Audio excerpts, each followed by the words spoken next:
Hello everyone and welcome back to another AFK journey video. In this video we're going to be going over the top teams on the Vietnam server in endless mode, and I'm going to keep a tally of the most used heroes. We're not going to be looking at the formations. I just want to figure out which heroes are seeing the most action, because then we can plan for that, maybe change our investment, and also just have an idea of what to expect when it is endless, because things have changed a little bit compared to the previous video I made on this subject. Now Vietnam server, they are over 791 resonating level.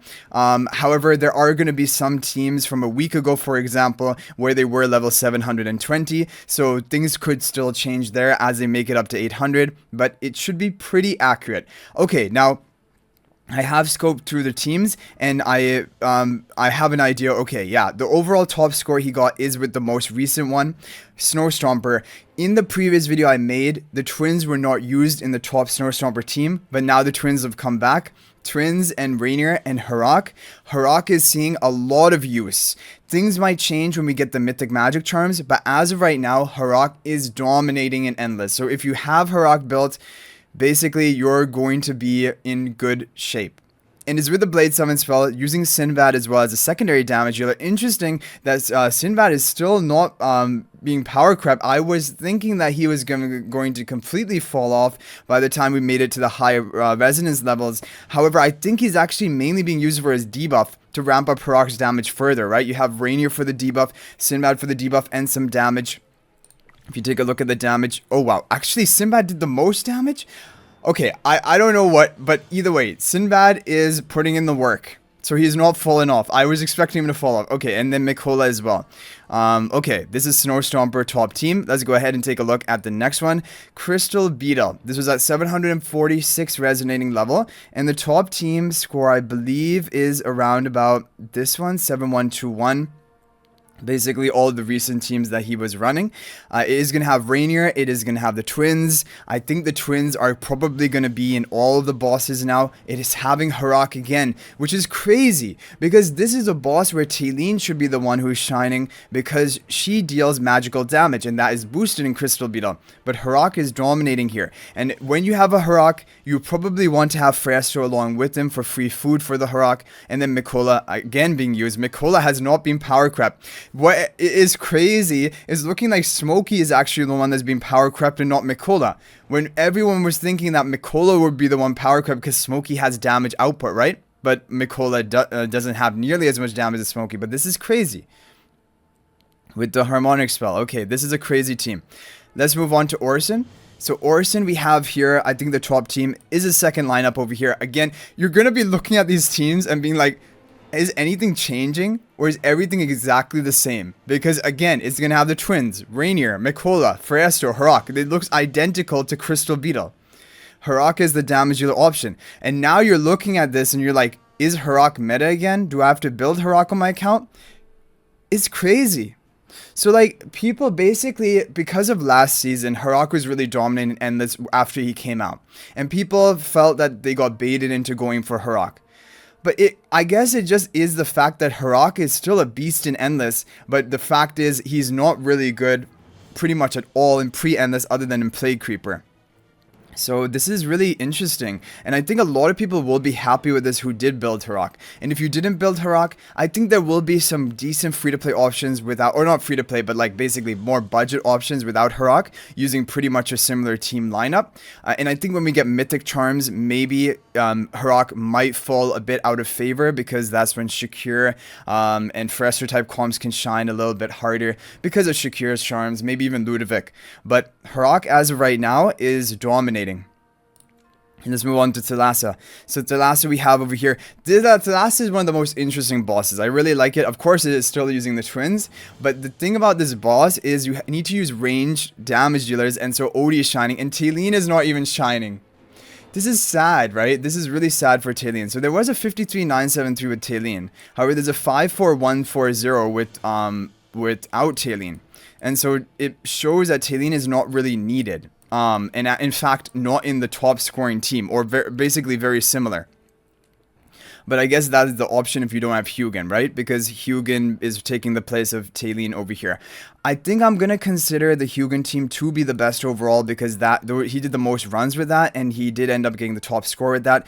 But Talene arguably could be considered a best option for Thalassa, and maybe things will change when we make it to... No, I think when we make it to higher level, it's probably just Hugin going to shine harder because it's going to convert... Actually, I don't know. It's going to ramp up Odie's damage further, right? And you're converting Odie's damage into true damage. It's gonna be tough to say. Anyway, these are basically the team options for Thalassa: Odie, Smokey, Hugin, Rainier, Twins, or maybe Talene. Moving on to Illucia. Illucia is still using Sinbad, however, this was 724 resonating level. However, because today in Snow Stomper, Sinbad is still being used, I'm expecting even in Illucia, Sinbad is probably still going to be used. Illucia is a really different type of boss. She has an ability which I think reduces the damage she takes from your normal damage dealer sources, and of course she also turns your heroes into a cat. But this is going to be, again, Mikola, again, Rainier. What is crazy is Rainier seeing quite a lot of use in Endless. And this is the thing. If you are going to be running heroes who are just hard-hitting damage dealers, but not HP per second damage dealers, Rainier is still going to shine. Rainier does well with regular damage dealers, with true damage dealers. He just is a terrible option for HP per second damage dealers because he will not ramp up their damage at all. That is going to be a fixed amount. But he's doing really well with Sinbad and Sonya, and Twins are here with the Mikola as well. Really interesting. And then we have Crazed Shellbrute. Crazed Shellbrute using Harak, Freestro, Rainier. Yeah, when you see Harak, you're probably going to see Freestro along with them. Twins and Mikola again. Mikola is honestly insane. I did not expect that Smokey is going to be the one being power crept by the Twins, but that is where it looks like. Mikola is here to stay, even after the Twins came out. I was thinking Mikola was going to go, but like imagine the haste. You have Elijah, Lila haste, you have Mikola haste, you have already the inbuilt haste of heroes. It's massive. Like, this is crazy. That even in Crazed Shellbrute, the Harak is shining. It's pretty insane. And then we have Play Creeper, and of course Harak is going to be dominating here. But here is a boss where Talene is also used, and the best option, best team option. However, you could get by without having Talene. So really when you're looking at all of this, you really begin to think Harak is the more meta Dream Realm hero, and this is how it was at the end of the last season as well. Like, people felt like if they built Talene, it was all for waste, because when you make it to Endless, Talene just doesn't shine nearly as much as Harak does. But pre-Endless, Talene was still having some decent use, so she's not completely useless in Dream Realm, for example, like Scarlita, but Harak seems to be the favored option, and so I guess you would still have to prefer to go for Harak before building Talene. But this is also a really good team with Freestro, Smokey. Hitting 100 billion damage is crazy. And then we have the final one, which is Lone Gaze. Lone Gaze top score is the 58, I believe, that he got right here, and that is going to be with Harak again and Sonya.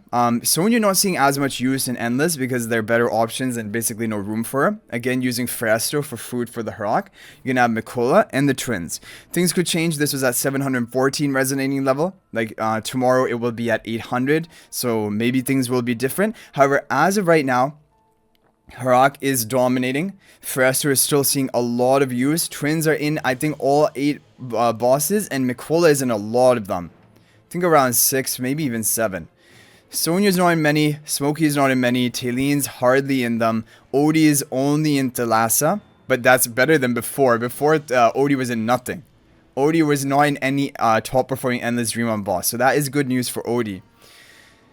And Lily May is not in anything. Velka is not in anything, meaning Velka is not a must pull, pretty much, because, I mean, honestly speaking, I don't even think she's going to be in second or third best team options. Twins are so must pull, though. They were in the top team for pre-Endless, all teams, and now for Endless, they're in the top team for all 8 bosses. It's ridiculous. But Mikola is still doing so well, way better than expected. So anyway, guys, that is going to be it for this video. Share your own opinions in the comment section down below. What do you think about all of this? How will it change your priorities? What do you, or always it is better to wait and see, especially when we get the mythic charms, because things are going to change when that happens as well. And mythic charms, I think it happens around 2 months into the new season. Right now we're nearing 1 month into the season, so I don't think we're gonna get mythic charms for at least over 1 month more. And so from now until then, Harak will be dominating for the endless bosses. However, when we do get them, that is what I want to see. But yeah, guys, I mean, definitely don't worry if you don't have Harak. I will be sharing, like, when the top teams come out for Endless, I will share teams not using Harak, because I think there are a lot of people out there who still do not have Harak built up. And I think there will be some good options even if you don't have him. But if you do have him, you're really going to profit from now on. Once we make it to Endless and we have a high enough level. Because right now at global level, we're still not really high enough level in order to make Harak completely effective. He needs to be a little bit, we need to have higher levels so that he can survive better.